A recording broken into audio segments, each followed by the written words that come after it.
Hi hello ನಮಸ್ತೆ ಎಲ್ಲರೂ ಹೇಗಿದ್ದೀರಾ? ನೀವೆಲ್ಲರೂ ಚೆನ್ನಾಗಿದ್ದೀರಾ ಅಂತ ಅಂದ್ಕೊಂಡಿದ್ದೀನಿ. ಹಾಗೆ ನಾನು ಕೂಡ ಚೆನ್ನಾಗಿದ್ದೀನಿ ಅಂತ ಹೇಳ್ತಾ ಇವತ್ತಿನ ಕುಕ್ಕಿಂಗ್ ವ್ಲಾಗ್ನ ಸ್ಟಾರ್ಟ್ ಮಾಡ್ತಾಯಿದ್ದೀನಿ. ನನ್ನ ಹಸ್ಬೆಂಡು ನನಗೆ ಕ್ರಿಸ್ಮಸ್ ಗಿಫ್ಟ್ ಅಂದ್ಬಿಟ್ಟು ಏರ್ ಫ್ರೈಯರು ಗಿಫ್ಟಾಗಿ ಕೊಟ್ಟರು. ಅದು ಕೂಡ ಅನ್ಪ್ಯಾಕ್ ಮಾಡ್ತಾಯಿದ್ದೀನಿ. ಹಾಗೆ ಚಿಕನ್ ಲಿವರ್ ಫ್ರೈ ಮಾಡಿದೆ ಮತ್ತು ವೆಜಿಟೇಬಲ್ ಸಲಾಡ್ ಕೂಡ ಮಾಡಿದೆ. ಬನ್ನಿ ಇದೆಲ್ಲನೂ ನಾನು ನಿಮ್ಮ ಹತ್ರ ಇವತ್ತು ಶೇರ್ ಮಾಡ್ತಾಯಿದ್ದೀನಿ. ಇವತ್ತು ತುಂಬ ಗಾಳಿ ಇತ್ತು, ಹಾಗೆ ಗಾಳಿ ಜೊತೆಗೆ ಚಳಿ ಕೂಡ ತುಂಬ ಇತ್ತು. ಇವತ್ತು ನಮ್ಮ ತೋಟದಲ್ಲಿ ಒಂದೆಲ್ಗ ಸೊಪ್ಪು ಅಂತ ಹೇಳ್ತಾರಲ್ಲ, ಅದು ತುಂಬ ಬೆಳೆದೋಗ್ಬಿಟ್ಟಿತ್ತು. ಸರಿ, ಅದಕ್ಕೆ ನಮ್ಮನೆಯವ್ರು ಕಟ್ ಮಾಡ್ತಾಯಿದ್ರು ಚಟ್ನಿ ಮಾಡು ಅಂತ. ನೋಡಿ ಎಷ್ಟು ಬೆಳೆದಿತ್ತು ಅಂದರೆ, ನೋಡಿ ಬ್ಯಾಸ್ಕೆಟ್ ತುಂಬ ಆಗಿದೆ. ಅದನ್ನೇ ನಾನು ಚಟ್ನಿ ಮಾಡಿದೆ. ಅದ್ರ ಜೊತೆಗೆ ಚಿಕನ್ ಲಿವರ್ ಫ್ರೈ ಕೂಡ ಮಾಡಿದೆ ಮತ್ತು ಪಂಪ್ಕಿನ್ ಸೂಪ್ ಮಾಡಿದ್ದೆ. ಅದನ್ನೇನು ನಾನು ಶೇರ್ ಮಾಡಿಲ್ಲ, ವಿಡಿಯೋ ತುಂಬ ಲಾಂಗ್ ಆಗುತ್ತೆ ಅಂದ್ಬಿಟ್ಟು. ಮತ್ತು ಬೆಳಗ್ಗೆ ಅವಲಕ್ಕಿ ಮಾಡಿದ್ದೆ ಬ್ರೇಕ್ಫಾಸ್ಟ್ಗೆ, ಅದನ್ನ ಸ್ವಲ್ಪ ಉಳಿದಿತ್ತು, ಅದನ್ನೆಲ್ಲ ತೆಗೆದು ಚಿಕ್ಕ ಬೋಲ್ಗೆ ಹಾಕ್ಕೊಳ್ತಾ ಇದ್ದೀನಿ. ಚಿಕನ್ ಲಿವರ್ ಫ್ರೈ ತುಂಬ ವರ್ಷಗಳೇ ಆಗೋಗ್ಬಿಟ್ಟಿತ್ತು ಮಾಡಿ. ಸರಿ, ನೆನ್ನೆ ಮಾರ್ಕೆಟ್ಗೆ ಹೋದಾಗ ಅದನ್ನ ನೋಡಿಬಿಟ್ಟು ಆಸೆ ಆಯಿತು ಮಾಡೋಣ ಅಂತ. ಸರಿ, ಎತ್ಕೊಂಡು ಬಂದ್ವಿ. ಬನ್ನಿ ಹಾಗಾದರೆ ಲಿವರ್ ಫ್ರೈ ಯಾವ ಥರ ಮಾಡೋದು ಅಂತ ನೋಡೋಣ. ಒಂದು ಬಾಣಲಿ ಇಟ್ಕೊಂಡಿದ್ದೀನಿ. ಬಾಣಲಿ ಕಾದ ನಂತರ ಎಣ್ಣೆ ಹಾಕ್ಕೊಳ್ತಾ ಇದ್ದೀನಿ. ಎಣ್ಣೆ ಕಾದ ನಂತರ ಒಂದೆರಡು ಗರಿ ಕರ್ಬೇವಿನ ಸೊಪ್ಪು ಸೇರಿಸ್ಕೊಳ್ತಾ ಇದ್ದೀನಿ. ಕರ್ಬೇವಿನ ಸೊಪ್ಪು ಆದಮೇಲೆ ನಾನಿಲ್ಲಿ ಒಂದು ಗೆಡ್ಡೆ ಬೆಳ್ಳುಳ್ಳಿನ ಸಣ್ಣದಾಗಿ ಕಟ್ ಮಾಡಿ ಹಾಕ್ಕೊಳ್ತಾ ಇದ್ದೀನಿ. ಬೇಕಂದರೆ ನೀವು ಬೆಳ್ಳುಳ್ಳಿನ ಉದ್ದುದ್ದಕ್ಕೂ ಕೂಡ ಕಟ್ ಮಾಡಿಕೊಂಡು ಸೇರಿಸ್ಕೊಳ್ಬೋದು. ಬೆಳ್ಳುಳ್ಳಿ ಸೇರಿಸ್ಕೊಂಡಿದ್ದ ನಂತರ ಸ್ವಲ್ಪ ಫ್ರೈ ಮಾಡ್ಕೊಳ್ಬೇಕು. ಫ್ರೈ ಮಾಡ್ಕೊಂಡಿದ್ದ ನಂತರ ನಾನಿಲ್ಲಿ ಸಾಂಬಾರು ಈರುಳ್ಳಿ ಅಂತ ಹೇಳ್ತಾರಲ್ಲ, ಅದೊಂದು 10 ಸಾಂಬಾರು ಈರುಳ್ಳಿನ ಸಣ್ಣದಾಗಿ ಚಾಪ್ ಮಾಡಿ ಸೇರಿಸ್ಕೊಳ್ತಾ ಇದ್ದೀನಿ. ಸಾಂಬಾರು ಈರುಳ್ಳಿ ಸೇರಿಸ್ಕೊಂಡಿದ್ದ ನಂತರ ನಾನಿಲ್ಲಿ ದೊಡ್ಡದು 1 ಈರುಳ್ಳಿ ಸೇರಿಸ್ಕೊಂಡಿದ್ದೀನಿ. ಮೀಡಿಯಮ್ ಸೈಜ್ ಈರುಳ್ಳಿ ಆದರೆ 2 ಸಾಕಾಗುತ್ತೆ. ಇದೆಲ್ಲವೂ ಚೆನ್ನಾಗಿ ಫ್ರೈ ಮಾಡಬೇಕು. ನಾನು ಲೋ ಫ್ಲೇಮಲ್ಲಿ ಇಟ್ಕೊಂಡಿದ್ದೀನಿ. ಅಲ್ಲಿವರೆಗೂ ನಮ್ಮ ಮನೆಯವರು ಹಿಂದುಗಡೆ ಗಾರ್ಡನಲ್ಲಿ ಏನು ಮಾಡ್ತಿದ್ದಾರೆ ಅಂತ ನೋಡೋಣ ಬನ್ನಿ. ನೆಕ್ಸ್ಟ್ ಡೇ ನಾವು ದುಬೈಗೆ ಹೋಗಬೇಕಾಗಿತ್ತು. ಸೊ ಹಾಗಾಗಿ ಇನ್ನು ಗಿಡಕ್ಕೆಲ್ಲ ನೀರು ಯಾರು ಹಾಕ್ತಾರಲ್ವ, ಹಾಗಾಗಿ ಗಿಡಕ್ಕೆಲ್ಲ ವಾಟರ್ ಡ್ರಿಪ್ಪಿಂಗ್ ಮಾಡ್ತಾಯಿದ್ದಾರೆ.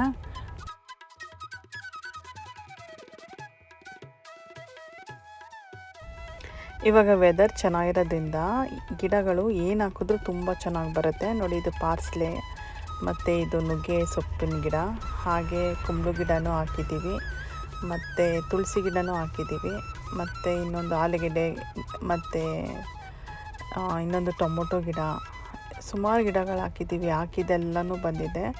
ಇನ್ನು ನೆಕ್ಸ್ಟ್ ಬಂದಮೇಲೆ ಬದನೆಕಾಯಿ ಎಲ್ಲ ಹಾಕಬೇಕು ಅಂದ್ಕೊಂಡಿದ್ದೀವಿ. ಅಕ್ಟೋಬರಿಂದ ಒಂದು ಫೆಬ್ರವರಿವರೆಗೂ ಪರವಾಗಿಲ್ಲ, ಏನು ಹಾಕಿದ್ರೂ ಚೆನ್ನಾಗಿ ಬರುತ್ತೆ. ಇಲ್ಲಿ ನೋಡಿ, ನಾನು ಲೋ ಫ್ಲೇಮಲ್ಲಿ ಇಟ್ಬಿಟ್ಟು ಹೊರಗಡೆ ಹೋಗಿದ್ದೆ. ಅಷ್ಟರೊಳಗೆ ಈರುಳ್ಳಿ ಸ್ವಲ್ಪ ಫ್ರೈ ಆಗಿದೆ, ಬ್ರೌನ್ ಆಗಿದೆ.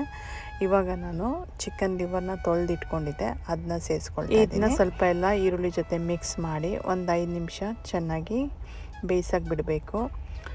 ಲಿವರಲ್ಲಿರೋ ನೀರಿನ ಅಂಶ ಎಲ್ಲ ಬಿಟ್ಕೊಳ್ಬೇಕು. ಅಲ್ಲಿವರೆಗೂ ನಾವು ಚೆನ್ನಾಗಿ ಫ್ರೈ ಮಾಡ್ಕೊಳ್ಬೇಕು.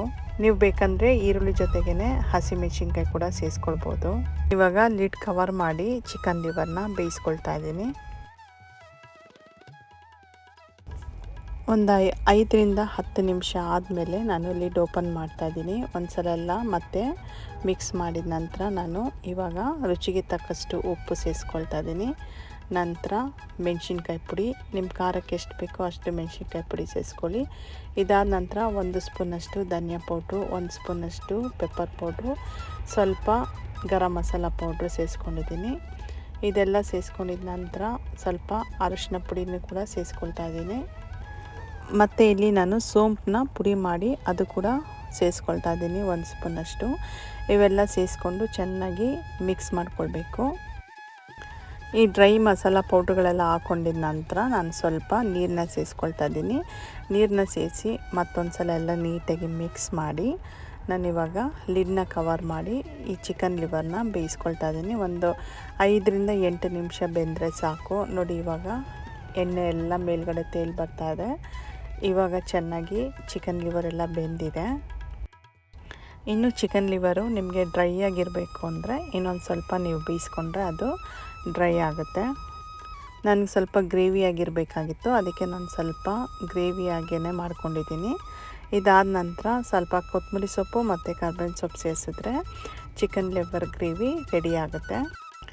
ನೀವಿಲ್ಲಿ ನಾನು ಆಗಲೇ ಹೇಳ್ದಂಗೆ ಒಗ್ಗರಣೆಗೆ ಹಸಿಮೆಣ್ಸಿನ್ಕಾಯಿ ಕೂಡ ಸೇರಿಸ್ಕೊಳ್ಬೋದು. ನಮ್ಮ ಮನೇಲಿ ಹಸಿಮೆಣ್ಸಿನ್ಕಾಯಿ ಜಾಸ್ತಿ ತಿಂದಿರೋ ಕಾರಣಕ್ಕೆ ನಾನು ಸೇರಿಸ್ಕೊಂಡಿಲ್ಲ.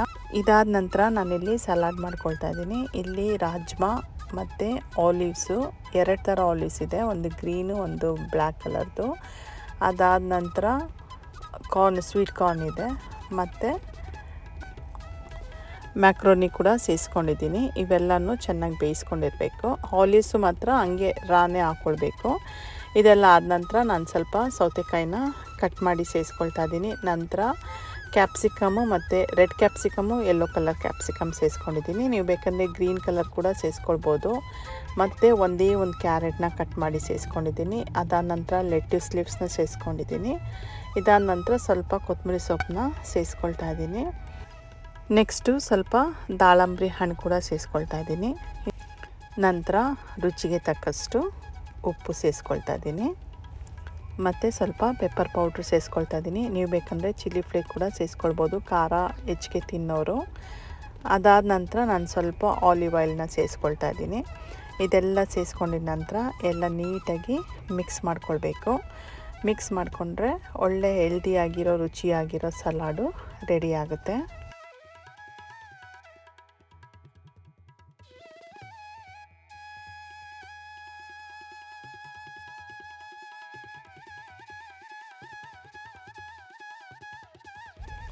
ಅಡುಗೆ ಎಲ್ಲ ಆಲ್ಮೋಸ್ಟ್ ಆಗಿತ್ತು. ಅಷ್ಟರಲ್ಲಿ ನನ್ನ ಮಗ ಕೂಡ ಸ್ಕೂಲಿಂದ ಬಂದ.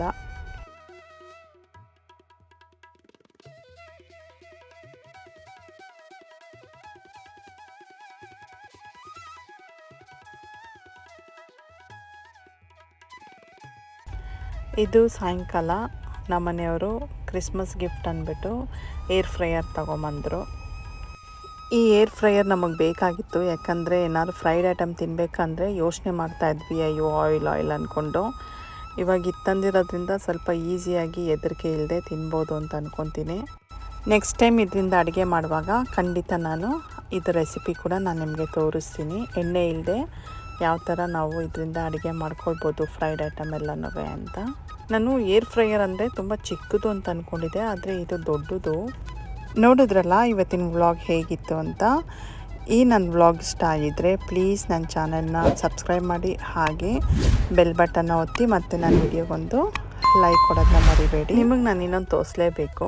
ಇವೆರಡು ಕ್ಯಾಟ್ಗಳು ಎರಡು ಜೊತೆಗೆ ಬರುತ್ತೆ, ಜೊತೆಗೆ ಹೋಗುತ್ತೆ. ಇದು ನಾವು ಸಾಕಿದ್ದಲ್ಲ, ಯಾರ ಮನೆಯದೋ ಅಥವಾ ಸ್ಟ್ರೀಟ್ ಕ್ಯಾಟೋ ಏನೋ ಗೊತ್ತಿಲ್ಲ. ರಾತ್ರಿ ಏನಾದರೂ ನಮ್ಮ ಮನೆಯಲ್ಲಿ ನಾನ್ ವೆಜ್ದು ಏನಾದರೂ ಸ್ಮೆಲ್ ಬಂತು ಅಂದರೆ ಅಲ್ಲೇ ಕಾಯ್ಕೊಂಡು ಕೂತಿರುತ್ತೆ. ನಾವು ಏನಾರು ಕೊಟ್ಟರೆ ಎರಡು ನೋಡಿ ಹೆಂಗೆ ಒಟ್ಟೊಟ್ಟಿಗೆ ತಿಂತಾಯಿದೆ. ಇಲ್ಲಿವರೆಗೂ ನನ್ನ ವಿಡಿಯೋ ನೋಡಿದ್ದಕ್ಕಾಗಿ thank you and God bless you.